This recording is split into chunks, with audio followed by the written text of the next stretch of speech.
Alright, aka Powders. Today we're talking Seth Rogen, Teenage Mutant Ninja Turtles, Mutant Mayhem. He's won. This guy kicked our butts. Time to talk about it.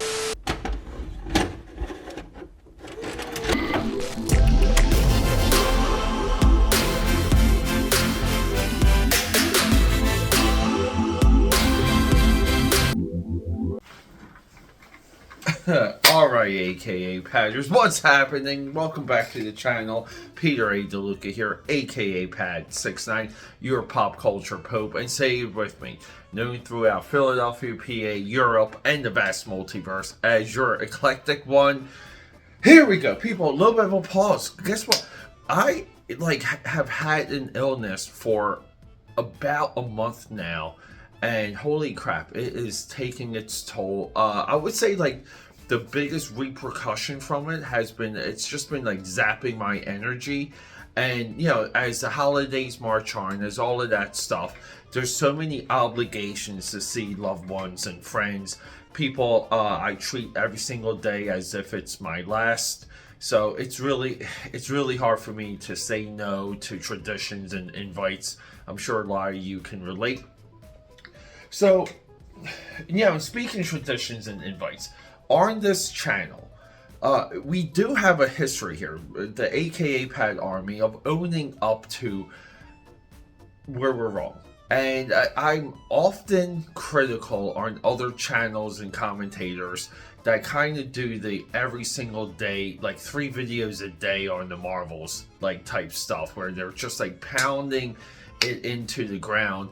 But then along the way, doing a very poor job at owning up as of how incorrect they are along the way. And everybody acts, it's like you get one solid win.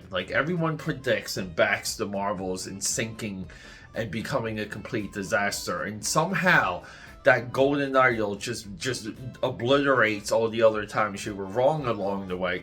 People, this is what it's just like the disease of hot take commentary culture here on YouTube. With all of that said, we own up to where we're incorrect, had bad calls, or the audience just found it and we didn't. And we have to talk about Teenage Mutant Ninja Turtles, Mutant Mayhem, Seth Rogen, the anti-American, anti-Trumper, the everything, I'm on Twitter, look at me type stuff. He's given some good advice to creatives on a couple of interviews, so I don't want to totally sell him short. And people, Seth Rogen, that Payment Tommy miniseries that he co-starred in on Hulu, complete masterpiece. That is so freaking good, so freaking entertaining. The talking penis episode, genius in my point of view. Everything with the boys, he has a really good track record, just as being a publishing house, a producing partner, and someone to nurture projects. So one of these projects along the way, and we all screamed at the clouds, howled at the moon at him touching Teenage Mutant Ninja Turtles. And from my perspective, Teenage Mutant Ninja Turtles, Mutant Mayhem, it's a tough watch. I mean, I think the AKAPAD army was right in rejecting this thing sight unseen. I tried watching it probably 3 times by now. I cannot get through that movie. I cannot. It's just, I don't know what they're trying to do. Maybe I'm not in the right frame of mind. Maybe I'm not, sometimes you gotta be in a good place to fully absorb something new. But just the changes, and it's just annoying to me. To me, they're too teenager. And I don't want the teenage part of Teenage Mutant Ninja Turtles. I just don't think it works. I think that movie proved it. But hey, we have to eat crow, and we have to own up to where we're wrong. Because lo and behold, and I've had it here next to me the entire time, I don't know how. I guess maybe it was a part of the plan the whole time. The movie made double its budget, roughly. We'll just say, I think it was budgeted for 70 or 80 million and made maybe 150, 180 million. I believe it was closer to 180.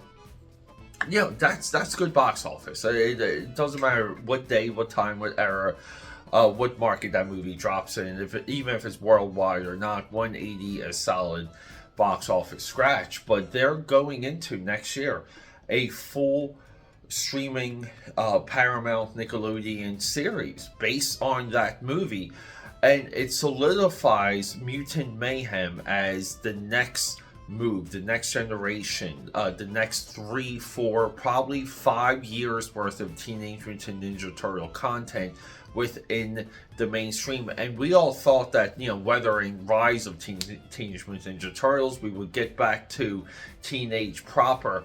I guess, like, as of right now, we can view that the tougher edged Teenage Mutant Ninja Turtles will never come back to media, probably outside the comic books, and people, once Eastman's out of the comic books, I don't view much of a hard edge returning to the comic books. I think everything at that point will become the Playmates action figures, the original, I think it was DIC cartoon series.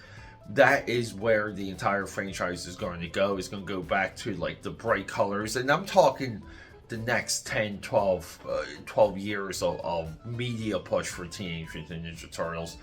So the point I'm getting at is, on this channel, we didn't like the April O'Neil moves. I said the high ground for that was lost because that, the April O'Neil arguments should have been made in 2018, which they weren't. People tried to make those April O'Neil arguments here, and if you guys aren't too familiar with it, it's really, April O'Neil getting race swapped and so on and so forth, and then a huge gaslight that April O'Neil always was African American.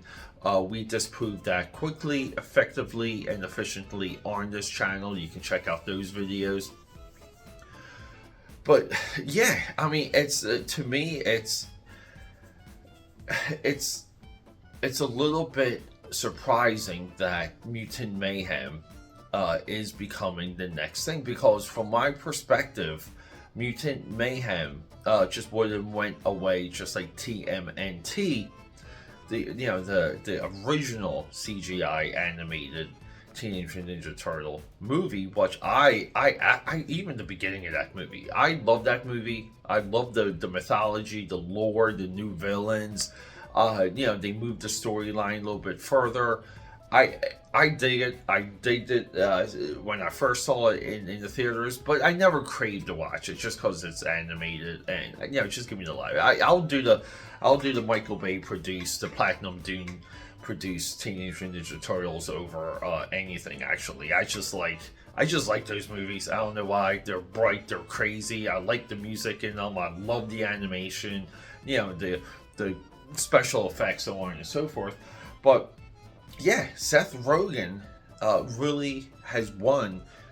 He has the next, the next decade's worth of Teenage Mutant Ninja Turtles products, idea, imagery. Now, what could happen is in 2024, when that series drops, it could be a complete disaster. Like, it could be so bad that they never go back to it. But I really believe Teenage Mutant Ninja Turtles, the Mutant Mayhem universe, will survive on Paramount Plus, very similar to Star Trek and Star Trek Discovery. It's just going to bleed into a lot of other content, a lot of other projects. That seems to be a little bit of a formula that works for Star Trek, kind of also works for Star Wars and Disney Plus, where they can just keep like a couple different iterations, a couple different things. And for this, the argument's sake, Mutant Mayhem introduced us to a new version of the Turtles, and there was a lot of things in that universe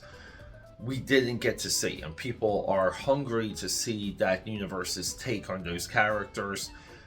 This is where the animated series comes in, and most likely will have the curiosity and thrive, at least for the first season. But no, people, again, too, we don't root for failure. We root for success. We want to be proven wrong. And maybe I have to take a step back and really give Mutant Mayhem a full swing, because, Seth Rogen, I may not like his Twitter feed. I do enjoy his other products. I really do.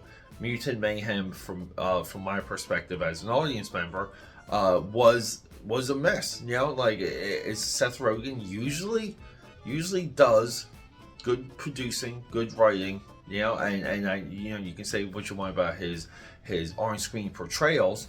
We'll take that out of the argument for, you know, we can't critique everything all the time. But let me know what you think. Am I wrong? Is Mutant Mayhem better than I think it was? I don't know. I can't even ask you guys that question. That movie's tough to watch.